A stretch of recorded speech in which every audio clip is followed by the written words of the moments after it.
You wanted the best. You've got the best podcast. The hottest podcast in the world. The Chris Voss Show. The preeminent podcast with guests so smart you may experience serious brain bleed. Get ready. Strap yourself in. Keep your hands, arms, and legs inside the vehicle at all times, because you're about to go on a monster education roller coaster with your brain. Now, here's your host, Chris Voss. Hi, folks. Chris Voss here from thechrisvossshow.com. The Chris Voss Show. Hey, coming here with another great podcast. We certainly appreciate you tuning in. Let me check my notes here. Say something funny and improv a really interesting but crazy, somewhat stupid ramble. Wait, that's not what I'm supposed to read. Anyway, guys, thanks for tuning in. We guys certainly appreciate you being here. We had a guest author. Actually, I don't think it comes out till tonight for the book Bounded. And he was calling in from France. And he's like, I love your rambles, the improv rambles. And he goes, and I go, I didn't know they were called rambles. And so you'll see that show coming out later tonight on his amazing book, The Wall Street Journal. 2 Wall Street journalists that were on the show. And he's like, I love your ramble. And I'm like, I didn't know what it was called. I just improv something at the beginning of the show. So there's your ramble, kids. Whatever. I'd read you my other list that I have, but that's just milk, eggs, meat, cheese. It's the grocery list. Anyway, thanks for tuning in. We certainly appreciate you guys. Welcome to the show where the family that loves you but doesn't judge you. At least, mostly. I mean, we judge a couple people. If I meet you in person, I might judge you. But the show, the Chris Voss Show itself, is an entity that doesn't exist. So it doesn't have any judgmental capacities. So therefore, it is the family that loves you but doesn't judge you. Be sure to further show to your family, friends, and relatives. Go to youtube.com/Chris Voss. Go to goodreads.com/Chris Voss. See our big LinkedIn group of 120,000 people on LinkedIn and LinkedIn newsletter. That's always a good thing to do. And of course, you can go to our consulting thing at ChrisVossLeadershipInstitute.com. We're growing across the screen there, so it gave me a chance to read it. We have an amazing gentleman on the show. He's going to be talking about his company, his startups, what he's built, how he's doing it, and how it's done. Gary Guseinov is on the show with us today. He's the Chief Executive Officer at RealDefense. Gary, did I get your name right? You got it. There you go. I practice hard. I'm good at practicing. Welcome to the show. How are you? I'm doing excellent. Thanks for having me. There you go. We're talking to you today about your company, leadership, how you started it, et cetera, some of your history, and get some leadership tips from you as well. Tell us what is the dot for your company? The .se, I believe, isn't it? Yeah, actually, it's just a creative way to spell out our company entity name and the domain name. We're not at Sweden, so we're actually in Pasadena, California. Oh yeah, is it Sweden? Yeah, it's Sweden. I would have guessed SW, but I'm not good at all these dots. So now give us that dot so that people have it and they can find it on the interwebs. Sure, it's Realdefen.se. So it's Realdefense, the full word with the dot before the SE. .se. And give us a little bit of a bio on you. What sort of background, other startups you may have been involved in or founded? Tell us more about you. Sure. So we founded RealDefense in 2017. We are institutionally backed leverage buyout firm. So we focused on buying consumer and privacy companies in North America and Europe. We've raised about $30 million. We bought 4 companies. One of the brands that you probably heard of, seen or bought or maybe used, it's called Ayolo System Mechanic. It's a very popular consumer product on tens of millions of devices around the world. And prior to that, I was with a company called Anchor Free. We had a very popular VPN product called Hotspot Shield with 650 million users around the world. Wow. Mostly in Europe, some in the United States, obviously. And prior to that, or right after that, I should say, I helped my ex found an influencer marketing company called Incast, where we were the first company to introduce TikTok to Latin America and then ultimately to the United States. And so have a lot of experience in direct response, have probably acquired over 1 billion consumers for different ventures that I've been involved with, and have raised $250 million to $500 million in venture and private equity money. That's quite a history. Are you guys based in Silicon Valley? No, we're based in Pasadena. Okay, Pasadena. You said that earlier. I should have remembered that. Pasadena, what a great... I grew up in La Cañada, in La Crescenta, over in that area and stuff. So pretty cool. And so what is RealDefense as a whole? How would you describe it as a company? So we're developers. Mhm. We develop our own code. We also license code. We have consumer privacy products. So Mhm. it's antivirus to password management, identity protection, remote technical support. We have a range of consumer products and services for PCs, Macs, iOS, and Android devices. And so we're consumer facing. We do have SMB customers, but we're very similar to McAfee, Norton, companies like that. What made you interested in starting this company and doing what you've done so far? Sure. So there's very, very few options for consumers when it comes to privacy and security. Mhm. There are not a lot of products out there who are focused on consumers. There are a lot of products for enterprises, SMBs, but not a lot of products for consumers. And consumers are the most vulnerable in terms of scale. There are more devices that are owned by consumers than there are by enterprises. And so we think it's a great opportunity. We think there's a big gap in the market in terms of product offerings and technologies. And we have a really good technology platform. We have a lot of developers that have been with us for close to 20 years. And we're very excited about what we're doing. We're growing really quickly and addressing some of these gaps. There you go. And what are some of the companies that you guys have underneath your umbrella? Sure. So we've got, I would say companies are brands.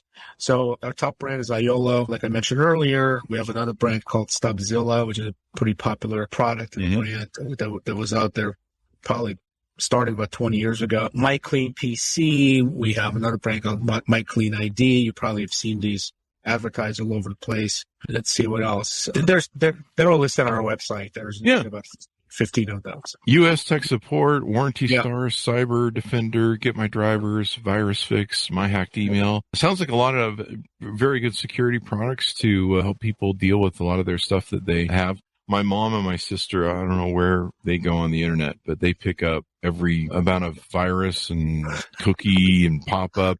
At one point, I remember years ago, my sister had so many toolbars that she signed up for from different places that it was literally closing off half the screen. And I think we found like 2,000 bugs on her system. Oh my God. Wow. It was great. My mom called me the other day and she's like, "Hey, I'm getting all these pop-ups. What do I do?" And, it's just, and a lot of people don't know how to deal with these. So I guess a lot of the companies you have really deal in a lot of the security stuff. Yeah, we understand consumer behavior, and as much as we like to be careful online, sometimes we make mistakes, and sometimes it's not a matter of making a mistake; it's a matter of just being exposed to these risks. And so you may be doing everything right, and you can still get a problem. You still have a virus infection, and you can still have a problem with your device.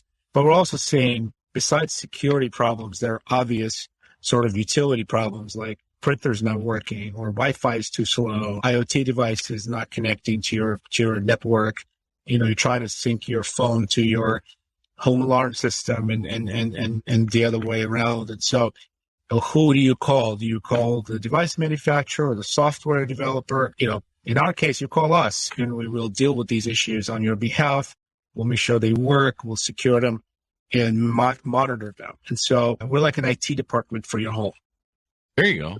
Well, that's better, because when you said who you're going to call, I usually call Ghostbusters for that thing. And I'm like, there's a demon living inside my computer. Can you come over and exorcise it? So there you go.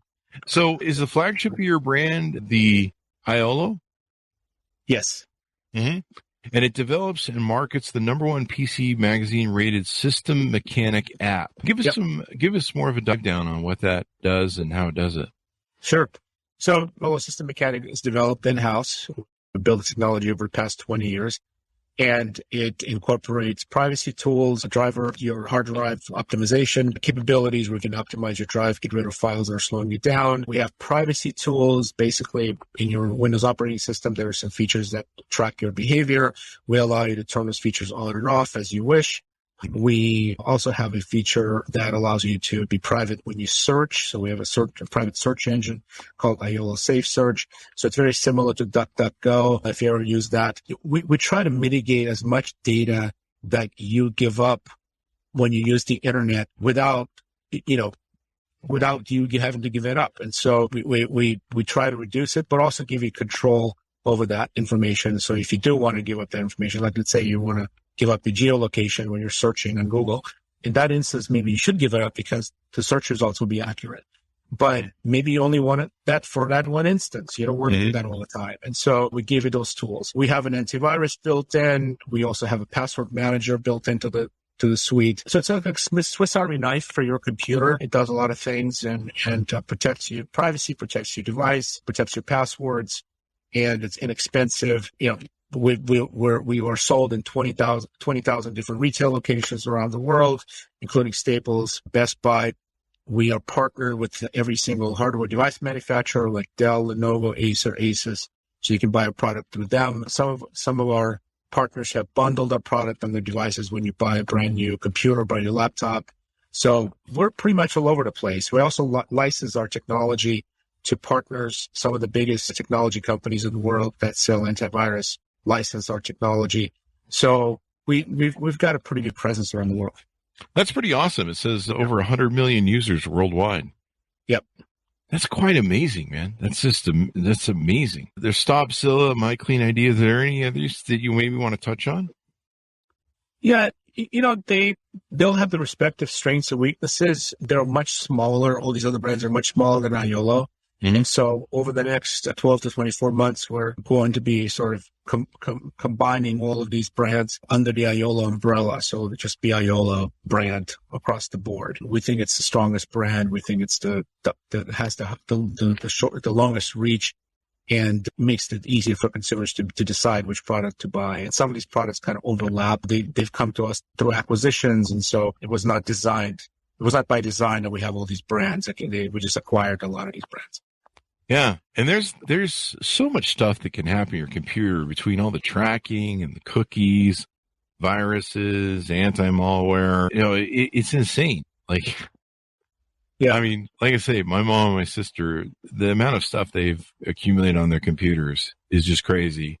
And then I think my mom just bought a laptop and yeah, she didn't run it through me. So she ended up buying one of these cheap laptops where you don't get the Windows license, but you think you do. But I think all the tracking and probably whoever sold it has some sort of stuff crap on it, which is probably why she's getting pop-ups all the time and even in Chrome, which is kind of interesting. But yeah, people just don't realize what they're getting into. And of course, how much they can be compromised. I mean, I have a lot of security and I still end up, having my stuff betrayed on, when sites get hacked and stuff. Yeah. Yeah. Well, it can be a challenge, definitely. So what's it like scaling businesses like this? Talk to us a little about the business end of it. What's it like, building a management team, leading this sort of company, taking it from, did you take this company from ground zero to what it is today? No. So what we did is we acquired companies that are already profitable and operating. Mm-hmm. And so we used investors' capital and our own capital to put together a company basically that is just like an acquisition company. Mm-hmm. And so we acquired these assets. Our sweet spot in the company is to do restructuring. We optimize expenses, we bring expenses down, and then we optimize revenue by optimizing customer acquisition costs, average order value, lifetime value, all those key metrics that are relevant. And by doing those things very well, and because we have a good management team and good support, we're able to have success in our acquisition strategy. There you go. There's a lot of these different kind of systems on the interwebs. Like if you go to, a different place on the internet, or you get offered and stuff, you have to worry about what's really behind it. Like I'm trying to think of that antivirus that's out of Russia that everyone worries. Kaspersky. Yeah. Talk to us about how safe your products are and stuff like that. Well, the most important thing is our products are made in the United States. So that's in America. That's you can walk into our office in Pasadena and you'll see developers sitting and coding. So it's not coming from Mars or some other place far away. When it comes to the antivirus software, you have to be careful because antivirus software has the deepest connection in your operating system. In other words, it looks at everything that's inside of your operating system. That's why it's an antivirus. It has to. Yeah. If it doesn't, then it's not going to work properly. Mm-hmm. So it's like, giving someone keys to your home. If you don't have access to it, sounds like the Brandon fiber I take. Yeah. It's, and you have to do that with antivirus companies and you have to give them access. So if you don't trust the source where the code came from. Mm-hmm. Don't use the product. Yeah. Right? I mean, because you're giving them the keys to the store, basically, right? You gave them the keys to the store, and that's what it's at. It's very simple. Yeah. And I think that's really important for consumers to do because, even my mom would be like, or somebody would be like, hey, I downloaded an antivirus thing. You're like, from who? I don't know. It'll pop up on the interweb. You're like, it's probably not going to work out. That's probably not going to work out. And yeah, I mean, there's so many like Chinese ones, and I used to go, play with stuff. I go on download.com and I'd be like, let's try this MP3 converter or something, back in the day. And then weird stuff starts going on your computer, or it's going to weird places. You're like, shut it down, and there's just so many different ways you can be tracked and everything else. What other advice do you have for people on how to be more secure on the interweb? Well, there's a few things. One is obviously use a trusted antivirus and don't use necessarily free versions of products. There's a huge difference between a free version and a paid version. And a lot of times these antivirus companies don't tell you necessarily what's included in the free version versus a paid version to the extent that it's obvious, right? So they'll say, we'll do an update, but if it's free, you have to do it yourself, or it's once a week. And if it's paid, then it's, real time and that kind of stuff. And for consumers, the best option is just to pay for it. It's not that expensive. It's under, if it's $40, $50 a year, and it's kind of turn on and let it be and just keep paying for a subscription. That's the only thing you got to worry about. But there's a lot more than just viruses. There's hackers that hack your email password, for example. Well, how do you know that? Well, there's services out there that tell you if your email's been hacked. And they go into the dark web, they search for instance of your email, it comes up, and I will guarantee you that almost any email that's been out there for more than a month has probably been hacked. Wow. Yeah. So you have to be really careful, about password management. This has to do with, how often you change it, what kind of a password you have, make sure it's difficult to crack. Don't use your pet's name and 123 or your birth date or things that are very obvious. Use something unique with different characters, capital letters and, numbers and words, letters, and make it difficult for people to guess. And then track it to see if the password comes up in the world, out there on the dark web, whether or not someone's actually got a username and password from one of your websites you visit. So, for example, let's say you use a online storage service, and that online storage got hacked into, or you play a video game, and that video game system got broken into. They took your password username, and now they have access to that account. But not just that account, it's any account that uses that username and password, that email and password. Yeah. So you may not think that, these people they're hackers, right? So they'll go out and write a program that goes out to all top websites, including bank accounts, including brokerage accounts, and will automatically populate those accounts with that username and password to see if it can go through. Wow. And that's why people get hacked. Yeah. I've seen that happen where I get notifications saying, someone's trying to break into your account. They're using an old password they found on one of these sites. There's I forget the name of the one site where it like lets you know if your emails come up. So I ran the IO software on my computer and downloaded the trial. It found 35,941 issues, 4 system recommendations. Looks like I got a lot of internet junk files, Windows junk files, registry issues. It also says that I have some issues I should see a psychiatrist about. No, it doesn't say that, but it probably should. And it recommends that I hire the exorcist to... The power of Christ compels you. I'm going to have to get some holy water, I guess, and throw it on the computer. I'm just kidding, folks. Don't do that. That's one feature I forgot to mention. That's one feature. Is that the upgrade? I've been known to probably do that from time to time, or feel like I should do that. The power of Christ, throw holy water on the old computer there. But you make a good point. That's why I always use the password that's on my luggage, 12345. That's a joke from me, by the way. I don't do that. So 35,000 issues, 941 on my computer. Holy crap! Here I thought I was being good, and I'm not, clearly. Well, if you use your computer often, like you probably use your computer all the time and doing your shows and doing research, every time you go to a website, every time you click on an image, every time you do anything online, there's a trace of that. And so that information gets stored. It gets stored in your computer. It gets stored in the cloud, and it creates a record. And so when we do an analysis of your device, if depending what type of analysis you ran, but assuming you ran the whole drive, if you have a large hard drive, and like I said, you use a computer often, there's going to be a lot of items that are going to be found. Now, it doesn't mean that you're compromised. It doesn't mean that you've been hacked. It doesn't mean that your computer is going to break down. It just means that there's files there that should be removed or can be removed and to create a more optimal experience. So temporary files, certain registry files that may slow down your device, files that are just eating up your disk space.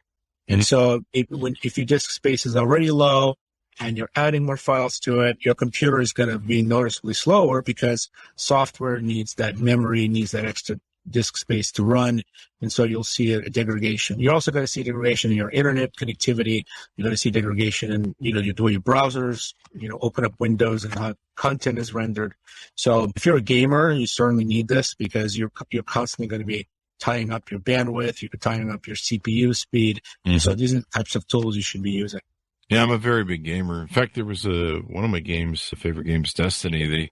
They started having a thing where people could ping your IP address and DDoS you through the text chat in the game. It's like really crazy. Yeah, it's like insane what they can do. You think you're gaming, you're like, well, I'm kind of in a closed off environment. I'm probably safe from hackers or weird people, but no, that's kind of weird. Anything more we want to touch on about you guys and how you do it? Well, like I said, we're growing. We're seeing it during the pandemic. A lot of consumers went out and bought new devices. Oh, yeah. Not just computers, about cameras, about printers, about cables and what have you. And so now all those devices are being utilized. Consumers are working from home. They're going to school from home. That trend hasn't really changed. I mean, we're going back to work, going back to the office, but a lot of people are not. And so that created a big demand for what we do, and we're hiring people. And so if you're a developer, you're a marketer, please check our website. We're looking to hire people. So the other thing too, I would say, is there's more kids probably online now than ever before because they're online doing the Zoom schooling and everybody's online now at the house. I remember when the pandemic started watching my friends, they had to set up the kids on the computers and I thought my mom and sister were bad, but I can't imagine what kids click on that gets them into some ugly parts of the web or downloads, God knows what virus and et cetera, et cetera. They're like, oh, hey, it's a cute picture and click it. And, so there's the access points have definitely expanded. And then of course there's IoT, Internet of Things, where, I've seen sometimes where I'll monitor our home network. And we'll see, points that are bleeding out for some reason, sending lots of traffic back to probably China or wherever they send their data. And you're like, wow, okay, that's eating up a lot of data. What's going on over there? We need to shut that down or something. So even IoT isn't as secure as people think it is for some of the different things that are going on in your home. Well, yeah, actually, we have a feature coming out in our product that, part of it is already there, but the new version is going to have a more improved experience where we tell you what devices are connected to your network. They'll actually tell you how to deal with them. And so make it more actionable. So, but you're absolutely correct. In a typical household in the United States right now, there's about 9 to 10 devices connected to the internet. That's significantly more than what was there about 10 years ago. 10 years ago, about 2 devices. Yeah. And now, significantly more. And so enough kids are actually a lot more sophisticated nowadays than they were 15, 20 years ago, because they are growing up with this stuff. If you're a 2-year or 3-year-old and you are growing up in today's household, well, you're only going to see tech, right? You're not going to see anything else. And so by the time you're 10 years old, you already learn how to use text apps and how to download videos and games. And so they're very sophisticated and they know the difference between bad things and good things. They're educated from the parents or through the schools and what have you. And so the big fear is, things you can't see, right? So like you said, IoT devices. So if you bring a device home, you connect it, let's say it's a camera or an alarm system, what have you, and that system gets hacked into, but not your computer or your phone. And then that system is now seeing what you're doing, right? So that's very hard to monitor, hard to, control. And so we have some technology that we're working on that will help you sort of mitigate these types of risks. But it is a big problem, and that's everywhere. It's not just in your house. It's in the car. It's in the, street lights, and anything that's connected to the internet is potentially a risk. It's crazy. Everyone's like the internet dream, like everything, the internet's everywhere. And then you're just like, well, that's just access points everywhere. Right. Just entry points where people can come in. Well, this has been pretty insightful. I'll test out the software and play with it. Does anything more we want to touch on before we go out? Well, just, basic tips. If it's too good to be true, don't click on it. If you get an email from your bank, make sure it's from your bank. Look at the URL, look at the email that's coming from. If it looks suspicious, it probably is. Don't click on it. If the bank says your password's been changed, or, call the bank. Don't respond to the email. Just call the bank and talk to them on the phone.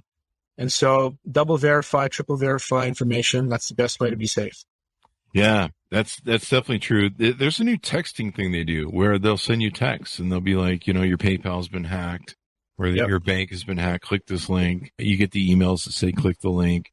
I never click through a link. I mean, I just don't click through a link. If somebody sends me a click through link, I'm like, I'm not touching that. I don't know what that is unless I can see the URL and sense it. I'm not just not going to click it. If my bank sends me a message, I don't click the link. I type in the URL and that's the best way to do it. I mean, I've seen some really good fake emails where they're really good. It looks like your bank email. And you click on something and you give your password and stuff and they have an entry point. It's really crazy. And it just seems to be getting more and more abundant, the amount of viruses and hacks and people that want to do evil things with you and your money. Well, because you can do it remotely. And if you think about the crime doesn't have a victim necessarily. There's no one gets really hurt, physically hurt, right? Mm-hmm. So if you're a criminal or want to be a criminal, this is a crime of choice because it's the most rewarding, the least likely to get caught, and no one gets hurt physically, right? So there's going to be a lot more of this crime. But I would say that if you can do basics like double, triple, verification of your data, your credentials, use your phone number as a way to verify identity, verify access. And if you get an email from any financial institution that you use, whether it's a brokerage account, bank account, and it's asking you to take action, like fill out a form or to click on a link, before you do it, verify that it's from the source and or call them directly. Don't rely on one source of communication. Call them. Takes a little extra time. It's inconvenient. But look, they steal your money. It's going to be very inconvenient to get it back. Yeah. So think about that. Definitely. I mean, it's especially if it's Bitcoin or some sort of crypto. That stuff's been crazy these days. Two-factor identification is sometimes a pain, but it's sometimes so important, whether it's a text ID or whether you use an app like Authy or some other thing. It makes all the difference in the world. I mean, my GoDaddy, I think, is protected by 2 different entry points. There's two-factor, and then there's like a code that we use. Right. And yeah, when I call them, it's a pain in the butt to have to go through the codes, but I think of all the things that we could lose if someone got through there and, figured out my code was 1, 2, 3, 4, 5, same as my luggage. I love that joke. I don't know why. It's a funny movie, Spaceballs. Anyway, anything more you want to tease out before we go? I think I can talk for hours about this, so don't get me started. But there you go. I think I've given you the highlights. There you go. Check out the brands they have on their website. Give us the .se again. It's Realdefen.se. That's a corporate site. And for products, for brand that we promote the most, it's IOLO, IOLO.com. There you go. Thanks for being on the show. We really appreciate it, Gary. Thank you, Chris. Good to have me. Thank you. Good to have you and good to have me. It's good to have all of us. As long as we're all still here. That's always a good thing. Thanks, Monet, for tuning in. We certainly appreciate you guys being here. Go to goodreads.com/Chris Voss, youtube.com/Chris Voss. all the places the crazy kids are playing on the interwebs. That's where the Chris Voss Show is, or not. One of those two. It's not on Snapchat. Let's put it that way. For the most obvious reasons. It's a good joke. Thanks for tuning in. We certainly appreciate you, and we'll see you guys next time.